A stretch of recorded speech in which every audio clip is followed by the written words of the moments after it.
मैं आपको एक बहुत ही मजेदार कहानी सुनाने जा रही हूँ। तभी बीरबल ने देखा कि एक मोटा सा आदमी शर्माता हुआ चुपचाप एक कोने में खड़ा है। बीरबल उसके निकट आता हुआ बोला, लगता है तुम कुछ कहना चाहते हो। बेहिचक कर डालो, जो कहना है मुझे बताओ। तुम्हारी क्या समस्या है?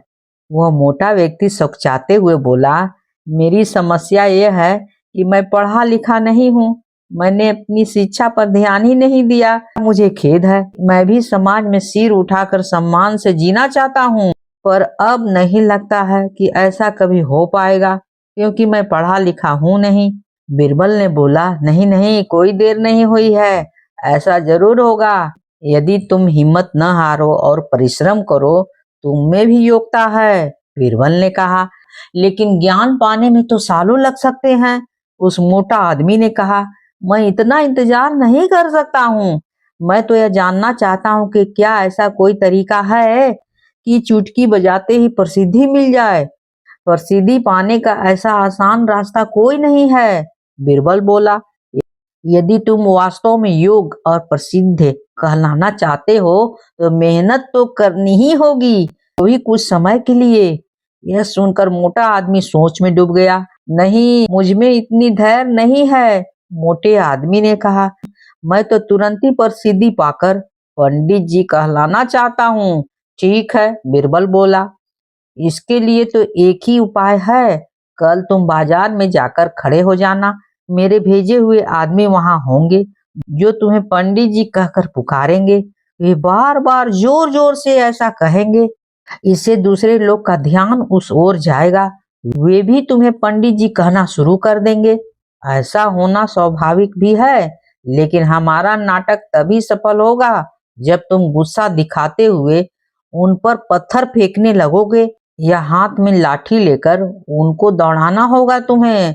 लेकिन सतर्क रहना, गुस्से का सिर्फ दिखावा भर करना है तुम्हें।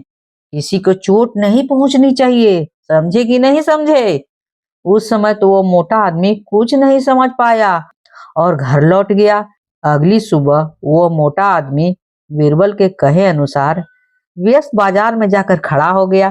तभी बीरबल के भेजे हुए आदमी वहां आ पहुंचे और तेज स्वर में कहने लगे, पंडित जी, पंडित जी, पंडित जी।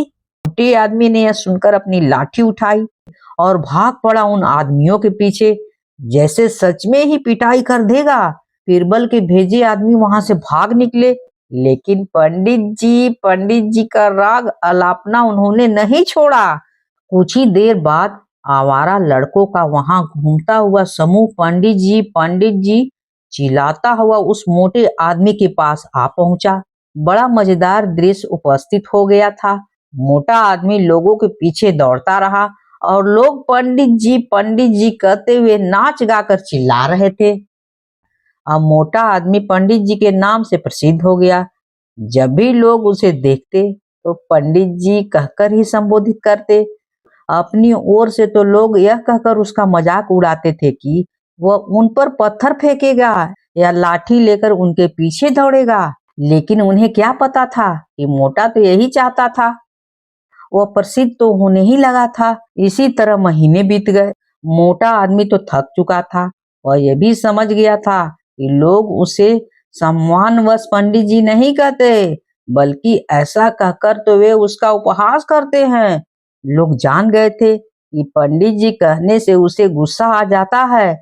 वह सोचता था कि शायद लोग मुझे पागल समझते हैं। यह सोचकर वह इतना परेशान हो गया कि फिर से बीरबल के पास जा पहुंचा। वह बोला, मैं मात्र पंडित जी कहलाना नहीं चाहता था। वह बोला, मैं मात्र पंडित जी कहलाना नहीं चाहता। वैसे मुझे स्वयं को पंडित जी कहलवाना पसंद है और कुछ समय तक यह सुनना मुझे अच्छा भी लगा। लेकिन अब मैं थक चुका हूँ। लोग मेरा सम्मान नहीं करते, वे तो मेरा मजाक उड़ाते हैं। मोटे आदमी की वास्तविकता का आभास होने लगा था। मोटे आदमी को यह कहता हुआ देख बीरबल हंसता हुआ यह बोला, मैंने तो तुम्हें पहले ही कह दिया था कि तुम बहुत समय तक ऐसा नहीं कर पाओगे। लोग तुम्हें ऐसे कैसे कह सकते हैं जो तुम हो नहीं? क्या तुम उन्हें मूर्ख समझते हो? जाओ अब कुछ समय दूसरे शहर में बिताओ। जब लौटो तो उन लोगों को नजरअंदाज कर देना जो तुम्हें पंडित जी कहकर पुकारे। एक अच्छे सभ्य व्यक्ति की तरह आचरण करना।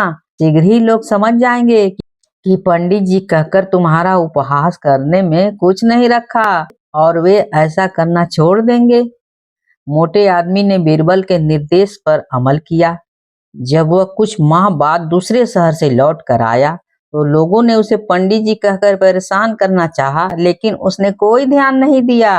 अब वह मोटा आदमी बहुत खुश था कि लोग उसे उसके असली नाम से जानने लगे। वह समझ गया था कि प्रसिद्धि पाने की सरल राह कोई नहीं है, इसके लिए मेहनत करनी पड़ती है। अगर कहानी अच्छी लगी हो तो please like share and subscribe जरूर कर दीजिएगा, भूलिएगा बिल्कुल नहीं। कहानी होती है समाप्त।